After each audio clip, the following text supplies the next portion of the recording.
was looking at the some photos that are available online of the temple space and just of the grounds, and it's on this like beautiful hillside, and there's like a lot of greenery, and then I suppose in the wintertime it gets really snowy. And are you pretty high in elevation? Are you pretty up there in the mountains? Yeah, we are approximately 600 meters Mm-mm-mm. high above the sea level.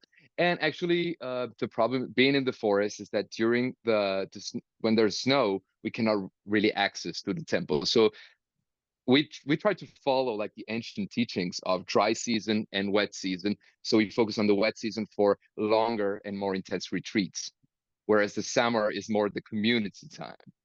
So there's a lot of people here in Italy who are extremely curious about Buddhism. And actually, in the summer, we have a lot of people just curious. Hey, what would you do here? Can I practice? Can I practice with you? Yeah, and we teach them, and so on and so forth.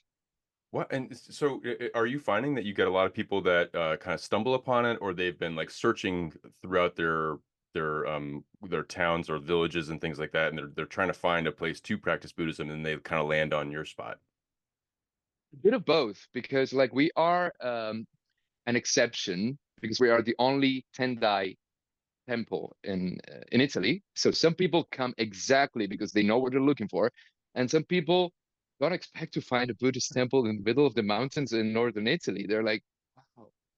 And so yeah, a lot of people just there's some people doing trekking, hiking around this area, biking. So they just see this old traditional. You saw the picture, old traditional Trentino house, but with some dragons and what's going on there?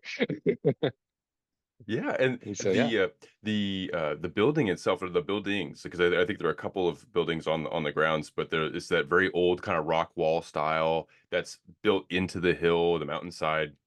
And you do have to do this pretty serious stairway to kind of get down to it. And I want to kind of get into that in a minute, but I was wondering how did you find it? How did you find the Tenryuzanji Temple? well, I guess I got good karma because I've always been into Eastern philosophy. Well, as many other teenagers, I read the book by Hermanes Siddhartha, and I was like, oh wow, that's so interesting. And my mother, after my grandfather passed away, we grew up Catholic. Most of Italians, as you know, are Catholic.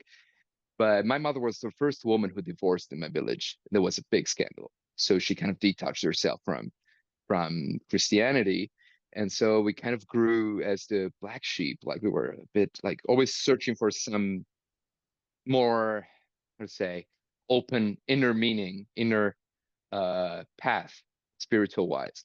So she was really into yoga. I had a lot of yoga practitioner in my house, passing around and leaving some books here and there.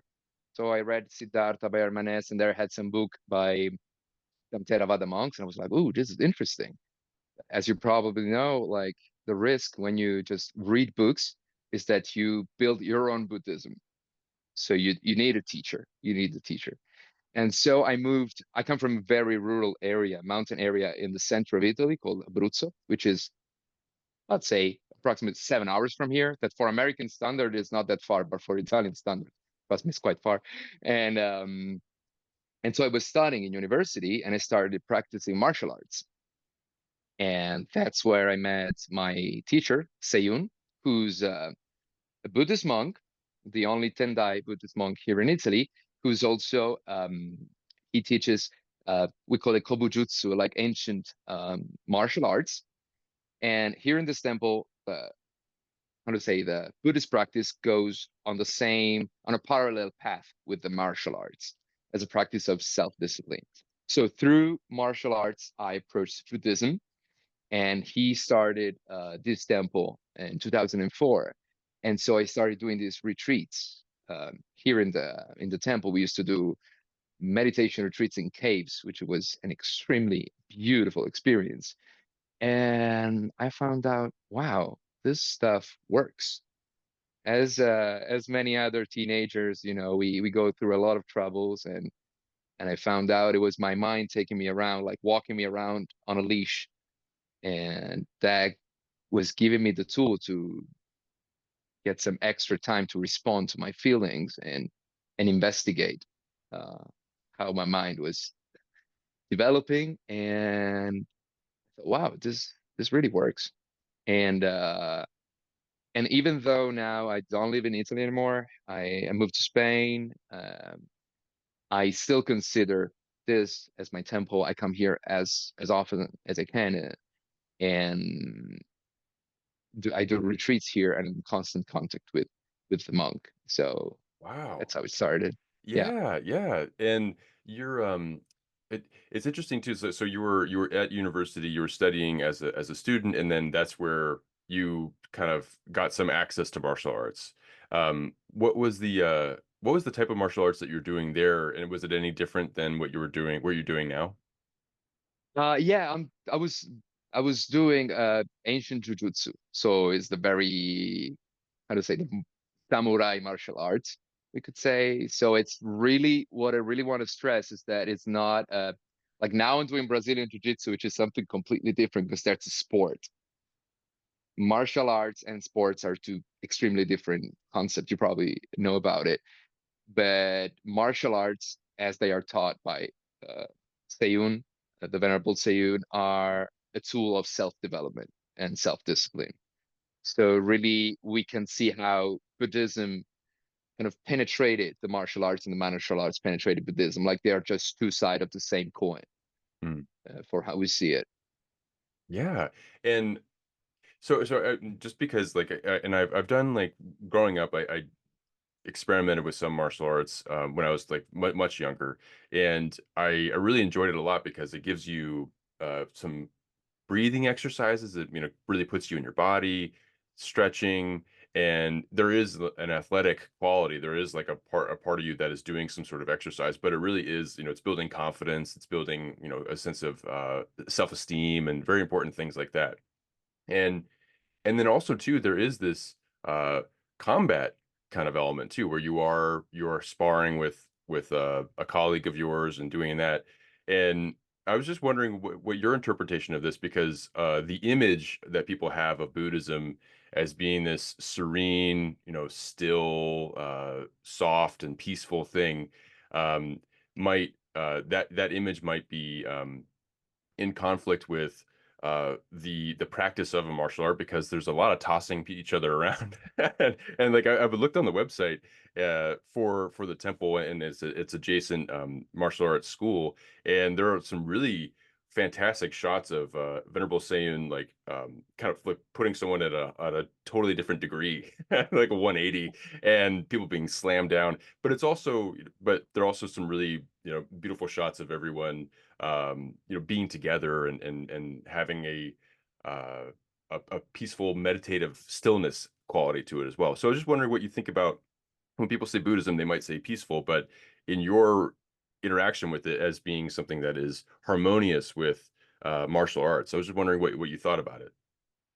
Well, we get this question a lot. Like many people are like, "Oh, a Buddhist monk, like doing this violent thing. I suppose Buddhists were non-violent." Well, in a way, what I mean by martial arts are a tool of self-development. It's also because I think pretty much Buddhism, in my opinion, is about discomfort. It's about training your mind in a state of discomfort. And sometimes the best way to experience discomfort is also through your body. If we think about it, the Shaolin monks, they use their body as a meditation and self-development tool. The Sohei, which are the ancient warrior monks, where that are the Venerable Seiun also takes some inspiration where the same thing. They use martial arts not as an act of offense, but as an act as an act of self-development. So in a way, there's never the desire to harm anyone, but there is the desire to grow together, to perfection the technique. So this is also, like you mentioned, sparring, for example. We don't really do that. We try to focus on the technique as you would do through yoga in a way. But of course, as you said, like there are some real throwing techniques, some real projection. And because we really want to use that as aiming to the perfect uh, mental presence also in a moment where your heart rate goes up. You have to focus on the technique. You have to focus on your body, where it is, where is my partner? How am I going to do this? So the martial arts really develop that self-discipline that when you're trying to tame your mind is a way more dangerous enemy than any opponent who just wants to be in a fist fight. So you got to develop that, what to say, that like determination. Like if you think about it, like many people think about Buddhism as they imagine this kind of Yoda from Star Wars, like always peaceful. And then they see a statue of Fudomyo, which you're probably familiar with, like a wrathful manifestation of a Buddha. It's not a wrathful in a terms of destruction, but wrathful in terms of determination. Of I'm not moving from here until I got what I want, what I need, which is my liberation. So I think that it's not black or white. There's a lot of shades in between. So Yeah. I hope that makes sense. It totally did, absolutely. And you, I was looking on the website for the Saku Shinkan martial arts school, and that is a one of the three parts of the temple's uh, components. And there is, in addition to the that ancient jujutsu and like the different kinds of martial arts that are incorporated there, there's also something that I'm not familiar with this really at all, but Amatsu Tatara, which is maybe like a wellness thing where it's like a little bit more of like a healing energy work, physical energy work while lying down, or is that different? Yeah, Amatsu Tadara was there is this ancient story of this Indian vessel, Indian ship that through a shipwreck arrived to Japan. And there were a lot of teaching divided in three kind of components, as you correctly said, which are the martial arts, the medicine, which is the basement of the Chinese traditional medicine, and the spiritual part. So in a way, it's another proof of this connection in between the martial arts and Buddhism.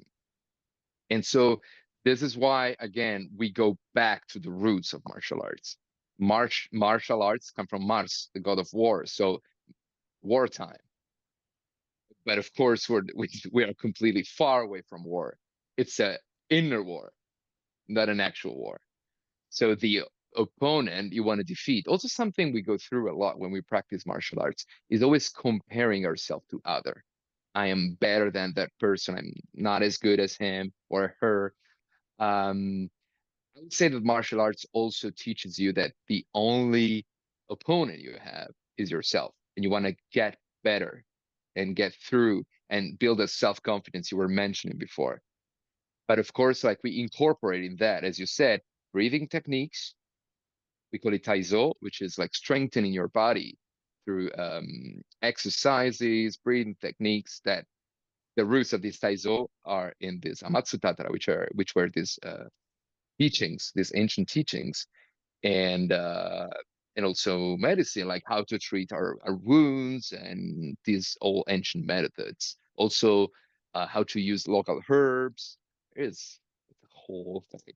Yeah, yeah. Well, and I so there's a little bit of accessible to me just as someone that speaks English and just but on the YouTube channel for the temple, I gleaned that there is a an effort as part of when the community gathers. And please correct me if I'm wrong, but there is this uh I guess uh in yeah, what is it? Where you intention, it's an intention to eat more vegetarian, if not vegan or something like that. Is that how it works?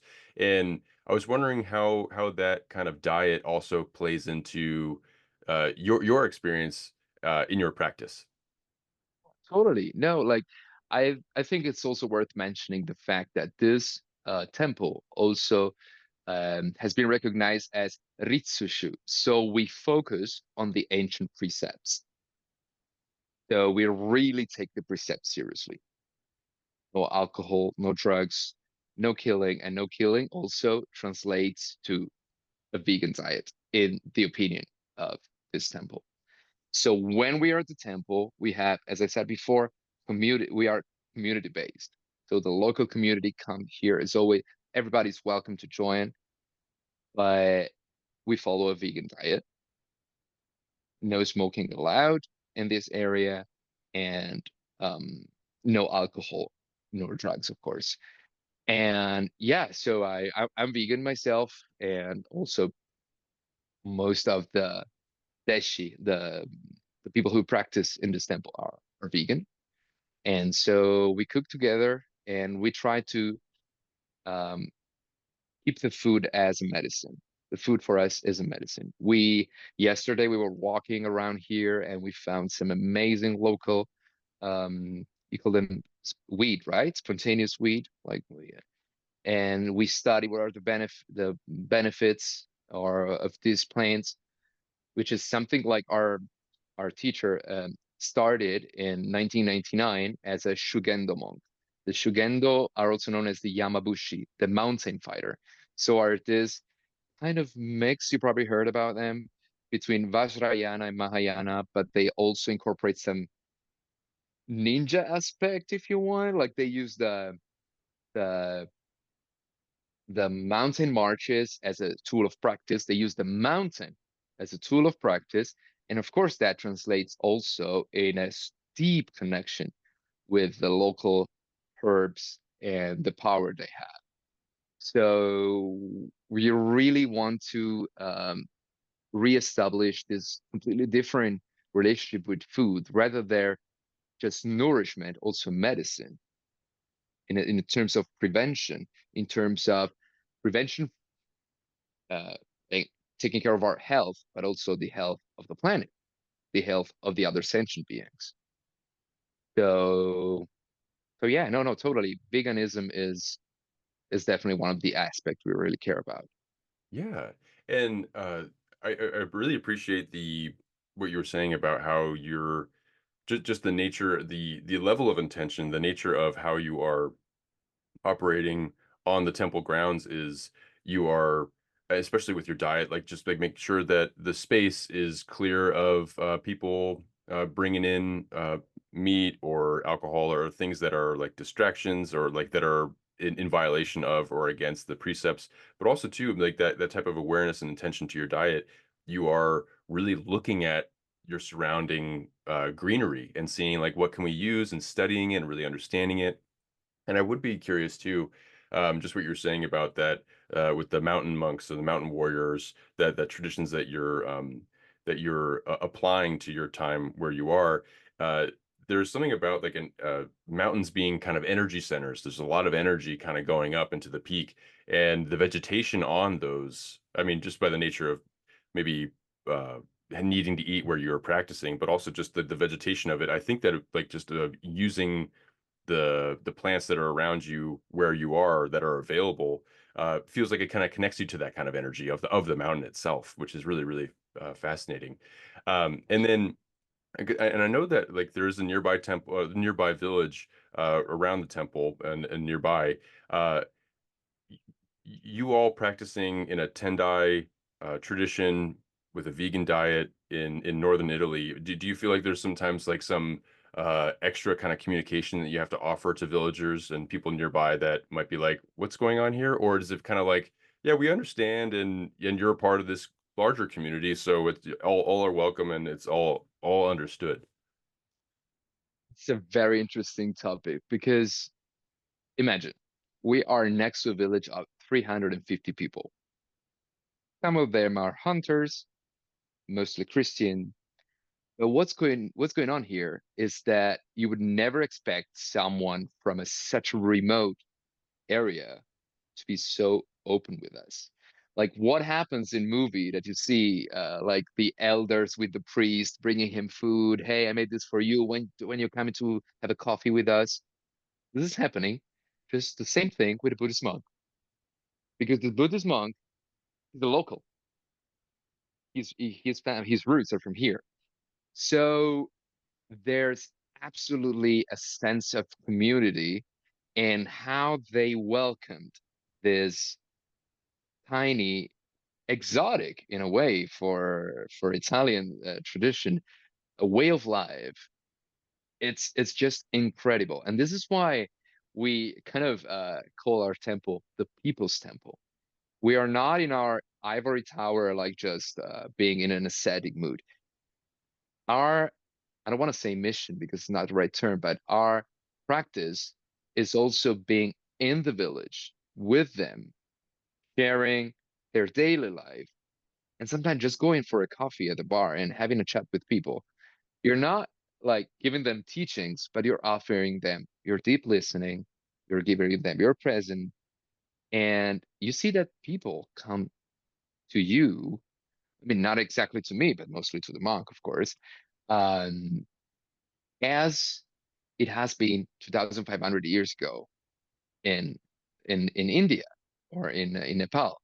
Like um, the monks community gave spiritual support. There's no priest in the town. So in a way, the priest has been replaced by a Buddhist monk. And so the tiny village on the top of the mountain just replaced it. And it's giving, in my opinion, better advices from a Buddhist in my opinion, my 2 cents. But so yeah, it's just incredible how and how proud they are. We have the former mayor made a sign for the temple written Tenryuzanji Temple, the Buddhist temple of Cinte Tesino. Like they own it. Like we are the village with the Buddhist temple. There was absolutely no sense of detachment or like, ooh, what are these weird people doing? No, there's curiosity, there's openness, and just friendliness. Wow, that's the ideal kind of response because after because about 20 years now, right? Since the founding of the temple. So it's not it's relatively new, but it's been there and it's so nice to hear that there is a great integration between the two. There's like a bringing in this type of philosophy, to bringing in this type of openness from the Buddhist lens, and then also the town. Yeah, like you would imagine a remote town or remote village in the mountains somewhere, maybe having a kind of an abrasive or like maybe not wanting to have that kind of newness or uniqueness around, but that openness is a really wonderful thing.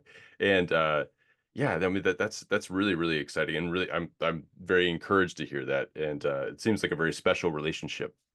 And um, Absolutely. when it comes to your practice, because just like what you were saying about maybe not everyone wants to or is available to practice in a Buddhist way there. They might be mostly Christians, those 300 or 350 people.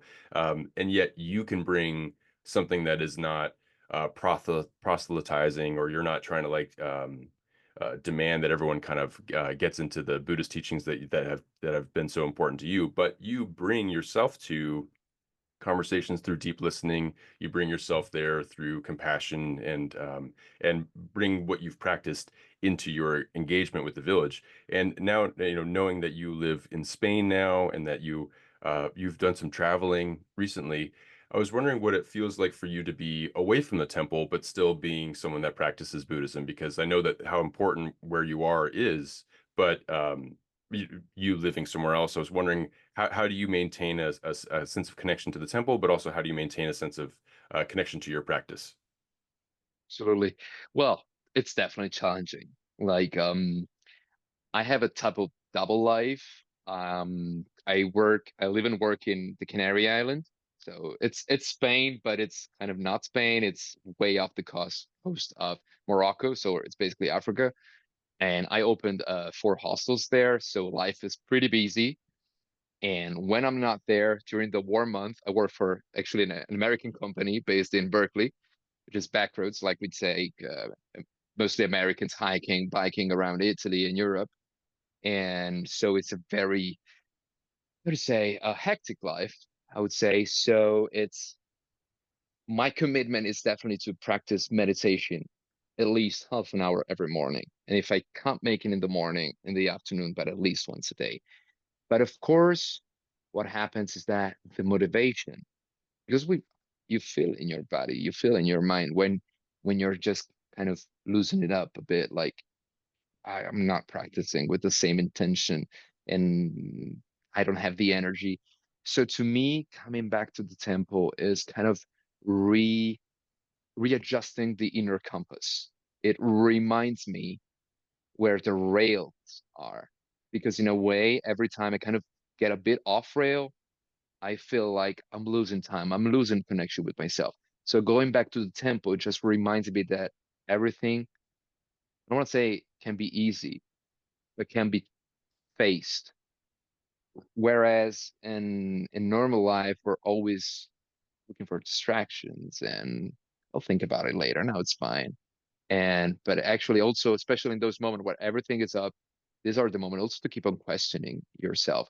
So I try to at least come here at least twice a year, but of course there's more.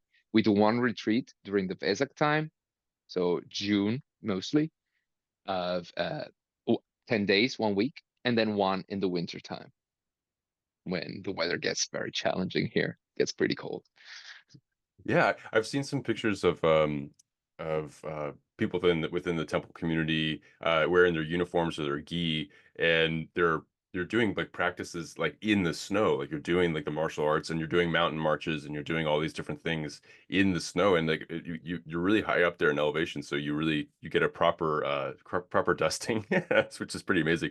But yeah, no, you sound certainly very busy, and you know you're sounds like you're constantly in coordinating and you're taking people out, and so you're kind of having to kind of host in a way, and so your mind is uh focused on the taking care of someone else, or so like being there for somebody else. Not to mention also the cycling part, or the physical challenge part. So very very I'm sure fulfilling and fun work, but a lot of energy needed for it. So I get that, and it is really wonderful and very commendable that you find time to find a way to manifest a practice, to have to show up for yourself in that way. And I think I saw on your Instagram that you've done some traveling. I don't know if it was for work or not, but you've done some traveling to Vietnam. I think you were in Vietnam for a little bit, and also New York City. But I was wondering what your experiences were like with that, because I think that in Vietnam you might have been working with some kids. I'm not sure if that was the right same trip, or if not somewhere else. I did a trip to Vietnam and Cambodia. That was in Cambodia. Mm. But yeah, this was actually there is this school where basically like children, there is public education in Cambodia, but they still have to pay a fee. So most families cannot afford this fee. So kids just don't get any education. And so through some common friends, I found this new dream of new dream of children of Cambodia organization. And it's amazing what they do because they offer free education and food to 310 kids every day, just thanks to donation and volunteers there. And what was just so amazing, I have goosebumps, so amazing and inspiring was the curiosity of these children because they are hungry for a way out of poverty. They're curious. They just want to learn English as soon as possible to help their family because we were in Siem Reap, so there's a lot of tourism, a lot of foreigners come in there, and there's a lot of job opportunities that give them a way out of poverty, of extreme poverty. They had a civil war. They had a civil war, a terrible civil war. There's a lot of landmines, as we know. So it's just incredible what they do there. So yeah, I've always been active in social field because I think that Buddhism, again, we call it practice for a reason. Like it's not just getting yourself out in the mountain and Right, right. And do you find that like with your have you always been a person that wants to be interacting with people? Like, have you always want to have like felt like you get energy from others, or do you feel like your experiences with Buddhism so far have kind of opened you up to uh, offering a lot more of your energy towards fostering someone's education and volunteering in that way, or even just kind of making someone have a good experience? no, I think I always had the interest in interacting with others, but definitely it changed the the reason why. It was in the beginning was just to get attention and be seen and heard. And I feel that in the last, I mean, I became officially Buddhist 12 years ago. In the last 12 years, it has been recognizing that and acknowledging that I have an ego that loves to be seen and heard, and it's fine. But there's beside that also really a desire to be that change that you want to see in the world, as I think Gandhi said. It's not just what I love about also this community is that we don't do much talking. We do a lot of, okay, now what? Where's the answer? We don't do a lot of philosophy. We do a lot of practice. There's a lot there because sometimes a lot of wording, a lot of preaching becomes another escape from your practice. So we try to keep it real, to get down to business and say, hey, now it's time to bring it outside. And so definitely I would say that it makes me feel better about myself, but it gets me closer to the person I want to be. And the features of the person, the person I want to be really comes from the Buddhist teachings. Mm. So in a way, Buddhism gave me a direction, of course, and tools. And the rest, of course, it's now use it. Nobody's gonna do that for you. There's no God that will do it for you. Right. That's I really enjoy hearing about how much there is this interest in applying it. You know, you here you are practicing and learning, and yeah, sure there might be some philosophical elements that come into play here, but it's about like, well, what do we do with what we're learning, and what do we do with the teachings that we're talking about? Because like just like in martial arts, like there is a real application because you really have to your sense of presence is heightened when you are about to be tossed onto the ground or whatever it is, or tossing someone else on the ground. And so you really have to be ready for that moment. And that's where you show up with all the things that you've been training with. No, that's wonderful. And also too, I mean, just because you have traveled, you've traveled to just I'm sure many other places, but you're living in Spain in the Canary Islands. You've been working in Vietnam and Cambodia and traveling there at least, and New York City, and I feel like you have had a lot of exposure to different cultures, different people all over the world, and I'd imagine that maybe at some times you get to take some time maybe not to visit a center, but you've probably talked to some other Buddhists. Has since you started doing uh, Buddhist practice where you are now, and that being a Tendai school, have you kind of explored and veered into different places and tried different types of Buddhist traditions? Because I know that Venerable Seiun has a Tendai, um, I guess, established uh, teaching lineage, but he also has explored Theravada, and we went gone to Sri Lanka and done some of that. I was wondering if you have that kind of openness that you want to go and try to experiment. Absolutely. So just as a start, like most people ask, so what's your temple? Is it like Mahayana, Theravada? And we like to say we are Ekayana or Buddhayana. We believe that there's only one vehicle and it doesn't matter which way you approach this mountain. Here the mountain comes again.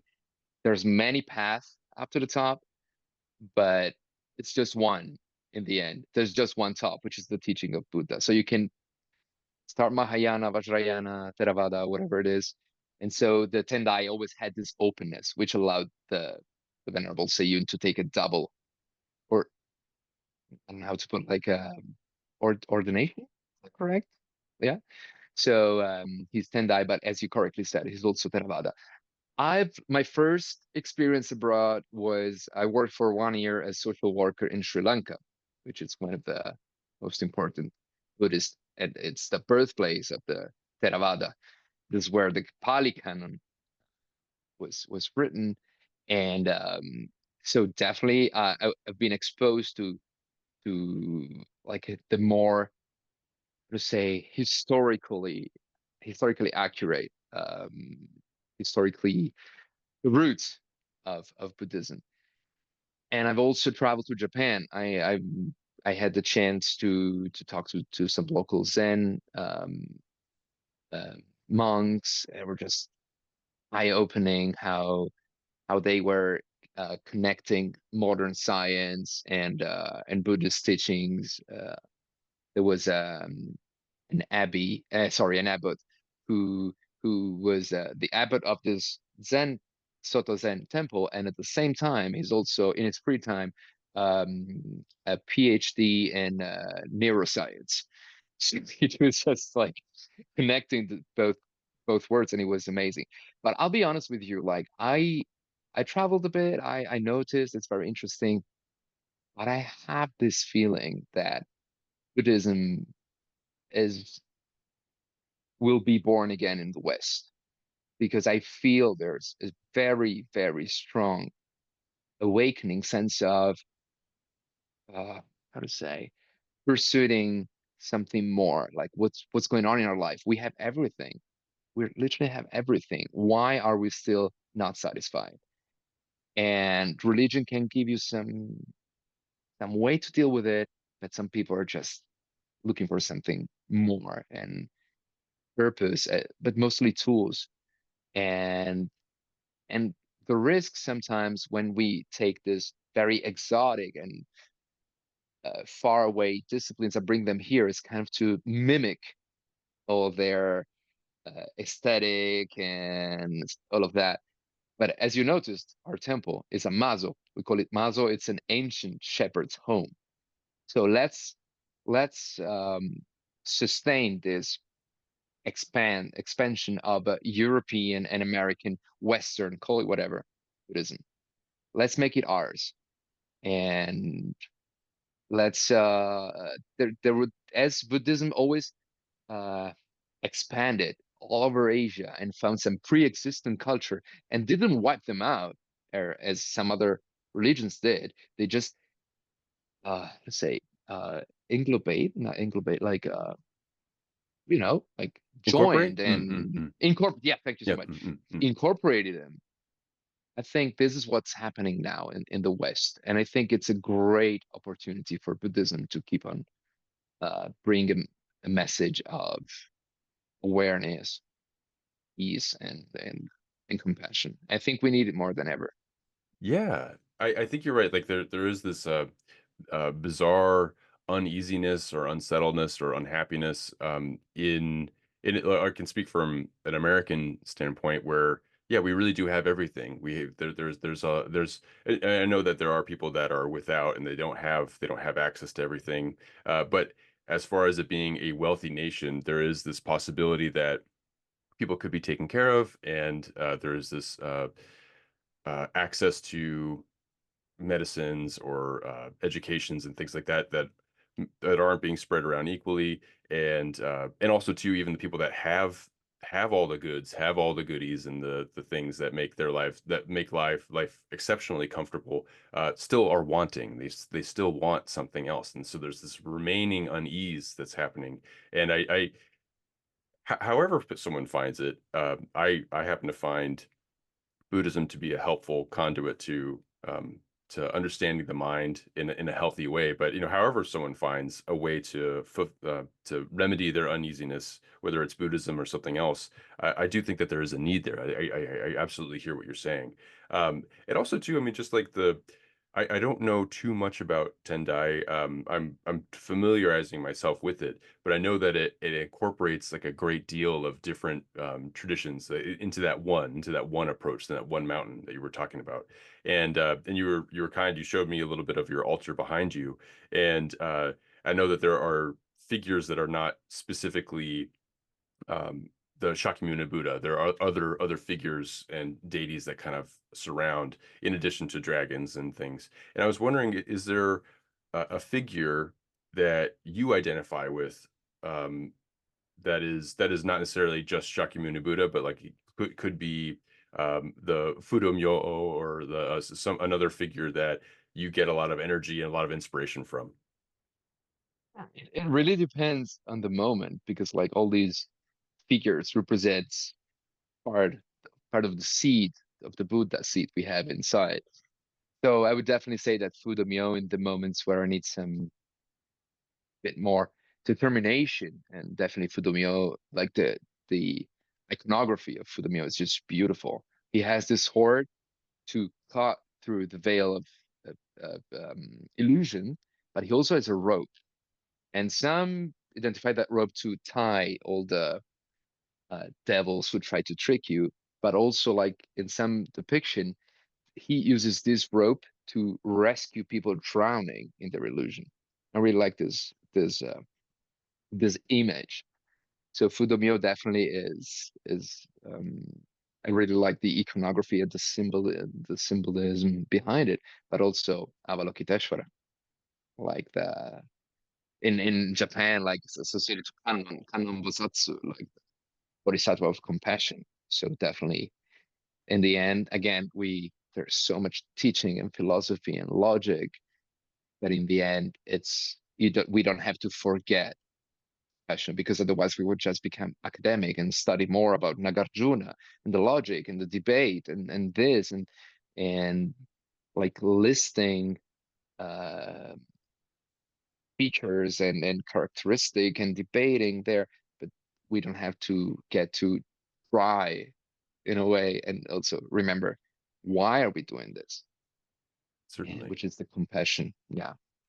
Yeah, I hear that certainly because like just like the example of like food or something, you can get very intellectual about a menu construction and how this is prepared and how this dish is actually a an homage to a traditional dish that has modern elements, and you're just like kind of talking around around the dish, and then but you got to sit down and like eat the thing because does it taste good? Does it fill you? Does it nourish you? Does it have like a warmth that it brings? Um, does it open something up in an adventurous sense? Like so, I hear that it's like at a certain point you just got to get down into it. But I didn't know about that rope element for Fudo Myo, like the drowning element, because you do see that face that face that has like the fangs, yeah, and you don't think of it necessarily as you know you have the defensive element or like the determination element of the unmovable nature of it, but also this offering too of I'm here when you need me and I can pull you out when you remember. And no, that's wonderful. And too, like you just like from looking at some of the pictures that I've seen you post, I feel like you've seen Avalokiteshvara or Guanyin in different forms on your trips, like in statuary. Maybe I don't know where exactly you went, but maybe some museums. Uh, what is it like when you are walking around in the wild, so to speak, and then you see a Buddhist image? Did you kind of feel like a little bit seen by that? Do you feel like, oh, this is a reminder for me to embody that? Or do you find it to be something that is that makes you want to read the little plaque all the way and all that? Well, definitely, I think that statue in Buddhism, for how I see it, are always a reminder, as you said. Like statues are there to remind you that Buddha was a man who made it with no more tools than you have. His job was giving you the tools, and it's your choice to use them or not. And the tools were, of course, his teachings. And we have a very beautiful statue here at the temple. I'm sorry, I cannot show it to you right now because it's outside. It's a statue of Shizo Bodhisattva or Ksitigar. And the sculptor who made this statue for us, he passed away a few years ago. And he decided, well, first of all, he used that 108 years old piece of wood, which is also a symbolic number, as you know. And he decided to realize the statue without the hands as reminder that Jesus is not there to do your job. Jesus is there to show you the way, but you gotta put the hands. You gotta, in Italian we say, make your hands dirty. You're the one who have to. But about that, like I'm really interested in art, so seeing the various depiction of Buddhas, and definitely like I see them. I'm curious about how different culture have different aspects of way of portraying. But but yeah, it also makes me feel home, seeing a Buddhist statue and somewhere. It makes me feel, oh, I belong here. Like when I Yeah. was in Japan, I felt, oh, I belong here. I know this. And maybe some locals don't. Some locals maybe don't really say, oh yeah, Buddha, the statue guy, right? So this is also what I mean by being a Western who approaches Buddhism. We take a very uh, against the current, against the stream, uh, upstream decision. Like we don't grow up Buddhist because our parents were Buddhist and we've always been Buddhist. We take a choice which goes against the inertia of society. So in a way, I'd give us some credit for taking this decision and I'd say keep on practicing, even though the roots of this uh, religion are not exactly where we are. Yeah. I do appreciate that too. Like when I walk around just like wherever I am, I really do enjoy the surprise of seeing maybe some like a little bit of a Buddhist statuary in someone's like front garden or something like that, or in a window or some sort of depiction because there is this sense that I get a connection to whoever put that there. But also there's this like a reminder that like, oh yeah, like it can be out in the world or it can be what's the difference between the statue and the rock next to it? Well, maybe it's pervasive. And it kind of reminds you how open it can be. What those statuaries symbolize. And then I really do appreciate the level of intention and design that went into that Jesus statue that you were describing, the 108 year old piece of wood with the no hands, like having you to fill that. Like you have to, as a visual experience, you have to fill those hands in because they're missing. And then you realize that you're a part of that. It's a really interesting way of portraying Jizo and also just like, getting that message across. Well, this has been such a wonderful conversation, and I just had two more questions for you. One of which has to do with like promotion. So I know that there are a lot of activities and a lot of retreats that are offered at the temple. I wanted to point everyone to the website, which is tenryuzanji.org. That's TENRYUZANJI.org. And there you can kind of access the martial arts school. There's the address, and you can also offer dana. You can donate towards the group there, the temple. But I wanted to also see if there's anything that you personally or you as a member of this community wanted to promote and get some eyes and ears on. Definitely, like our temple, as you can see, is a very, very tiny temple. And I'd say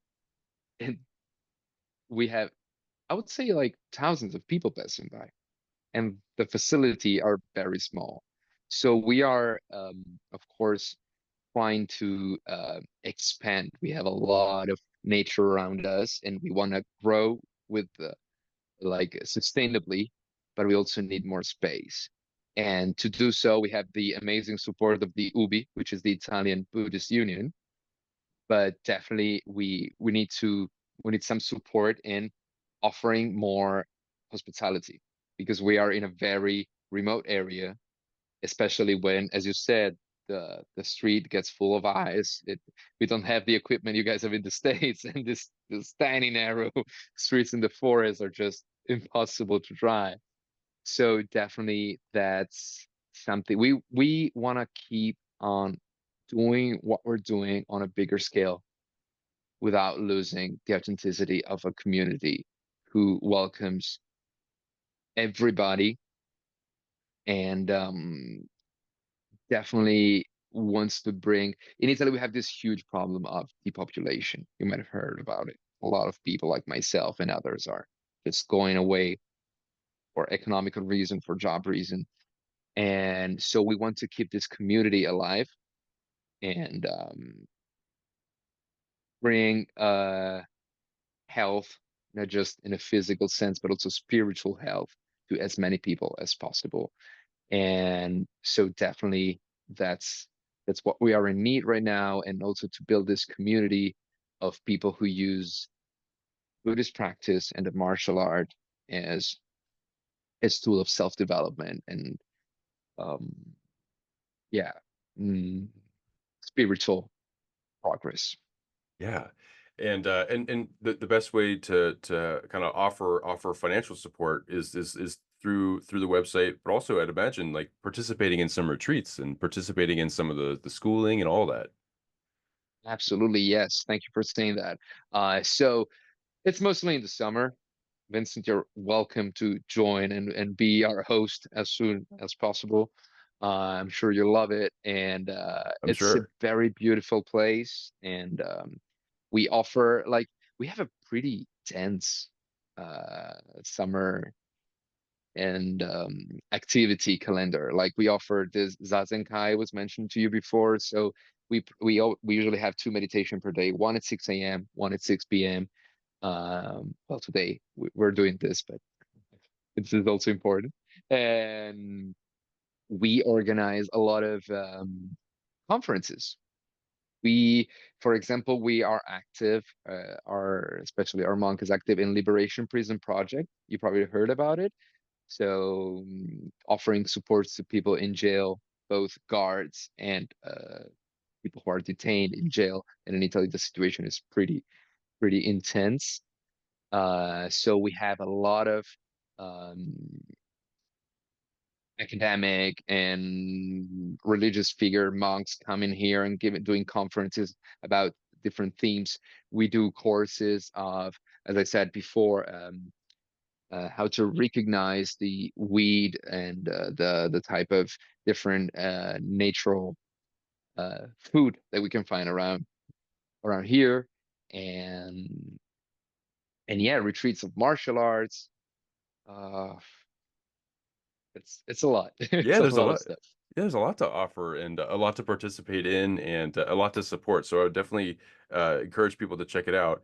And then my last question is, do you have any advice that you would offer to somebody who is just starting to walk the Buddhist path that you wish that you had heard when you were starting to walk it when you began? Tell you a little story. Um, when I started meditating, when I started practicing, I thought, okay, this is working. Like it's helping me. But first of all, the advice, what I said before, is don't do it yourself because it's very likely to happen that you're trying to tame your mind. But if you don't know how to do it, most likely your mind will tame you and make you feel like you're moving forward, but you'll be just looking for comfort. And so this is why a teacher is important. I know a lot of people struggle with authority. Oh, well, I just listen to myself. I have the answer inside. It's true. It's true. But you got to develop the tools to do so. And a teacher is not someone to uh, worship because this person has something more than you. This person is just further than you in the path.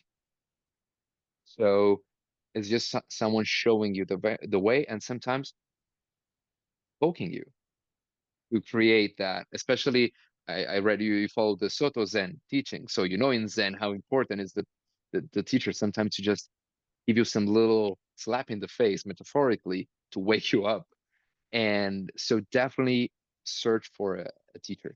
And as I was saying, like when I decided to take shelter or take refuge, I don't know how you say in English, and so be part of the community. I remember my teacher, the monk, was poking me, like seeing if I was really committed to it. So he was like, "Are you sure? Are you sure you can handle it? You're gonna practice every day? Can you? Like, you're pretty busy. I don't know." And I was like doubting about myself.